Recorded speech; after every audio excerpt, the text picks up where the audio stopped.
ওসিয়ত। তো পৃথিবীতে যত ওসিয়ত আছে সব থেকে দামি ওসিয়ত যিনি করেছেন তিনি হলেন আল্লাহ, আল্লাহ, আল্লাহ, আল্লাহ। আল্লাহর পরে পরে যিনি ওসিয়ত করেছেন তিনি নবী মুহাম্মদ রাসূলুল্লাহ সাল্লাল্লাহু আলাইহি ওয়াসাল্লাম। আমি দুটি ওসিয়তের কথা আপনাদের কাছে পড়েছি। কালাম পাকে যে তিনটি আয়াত পড়েছি, তিনটি আয়াতের শেষ ভাষাটা কি ছিল দেখেন।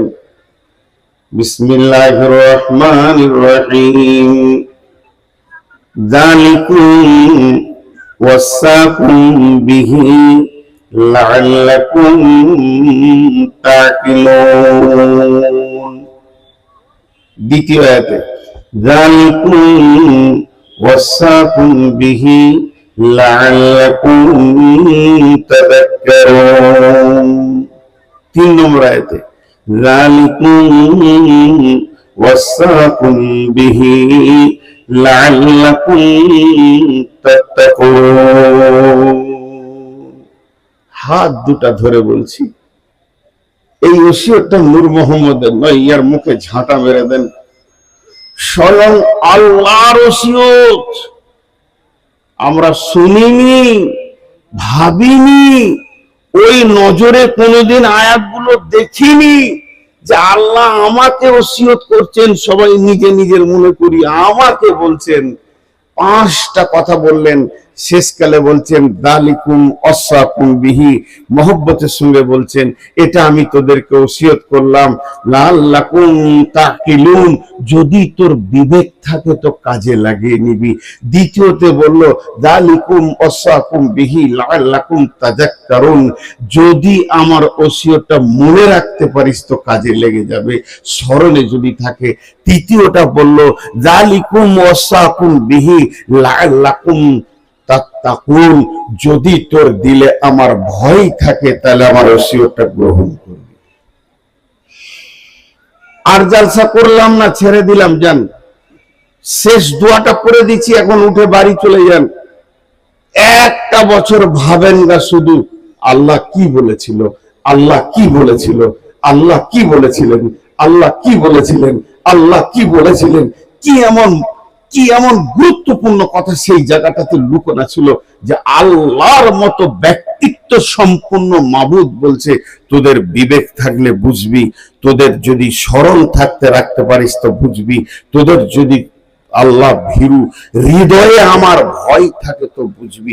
এটা কি জিনিস ছিল, এই কৌতূহলটা তৈরি করেন না, পিয়াসটা তৈরি করেন না, দিলটাকে স্পঞ্জ তৈরি করেন, পানি হলেই শুষে নিতে পারবেন।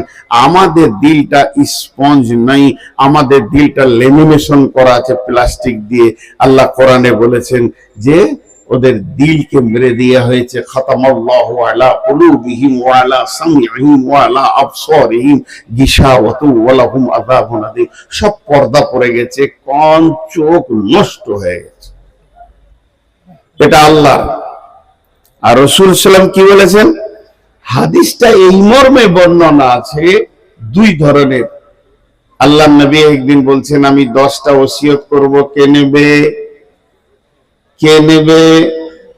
হযরতে মুআজ বিন জাবাল রাদিয়াল্লাহু তাআলা আনহু উঠে দাঁড়ালেন, ইয়া রাসূলুল্লাহ আপনি বলেন, আমি নিব। আমি আপনার ওসিয়ত পৌঁছে দিব আপনার উম্মতের কাছে। আবার আরো অন্য কোন মুফাসসির বলতে চাইছেন আল্লাহ নবী মুআজকে ডেকে বলেন, ইয়া মুআজ তাল, মুআজ তুমি আমার কাছে এসো, তোমাকে 10টা ওসিয়ত করছি।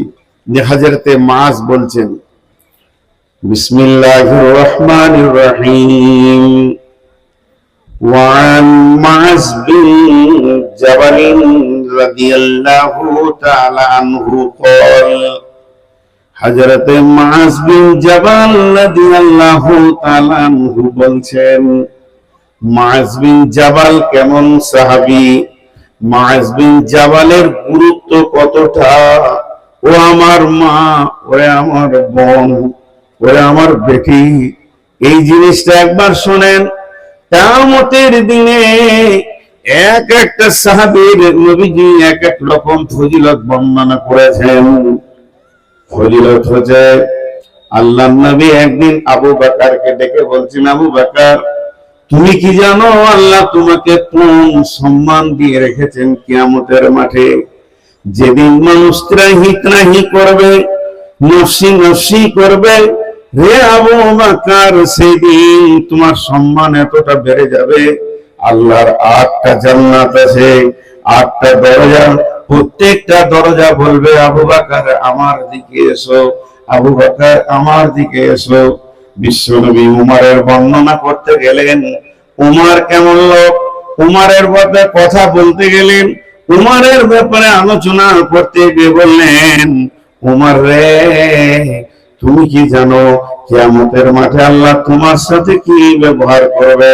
উমর, শুনে নাও, আমি জান্নাতের ভিতরে শাবে মেরাজের রাত্রিতে গিয়ে দেখলাম একটা বাসর ঘর সাজানো আছে।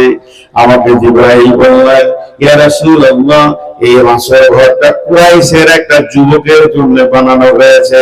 আমি বললাম, কি আমার জন্য? বলে না, এই ঘরটি বানানো হয়েছে হযরতে উমরের জন্য। উসমান তখন রাসূলের দিকে তাকায়। বিশ্বনবী বলেন, ওসমান, তুমি জানো কি কিয়ামতের মাঠে আল্লাহ তোমাকে কোন সম্মান দেবে, জান্নাতে কোন সম্মানে রাখবে? তোমার জান্নাত আমার জান্নাত পাশাপাশি হবে, তোমার জান্নাতের দরজা আমার জান্নাতের দরজা জানালা পাশাপাশি হবে, আমরা পাশাপাশি থাকবো। হযরত আলীকে ডেকে বললেন, আলী, জান্নাতে তুমি কি অবস্থায় থাকবে জানো? জান্নাতে এক একজন জান্নাতি নিজের বন্ধুকে নিয়ে এনজয় করবে, বন্ধু বান্ধবের ঘাড় ধরে হাঁটবে, আনন্দ করবে। আর সেই আল্লাহর জান্নাতের ভিতরে আমি নবী মুহাম্মদ রাসূলুল্লাহ সাল্লাল্লাহু আলাইহি সাল্লামের বন্ধু হবে একমাত্র তুমি।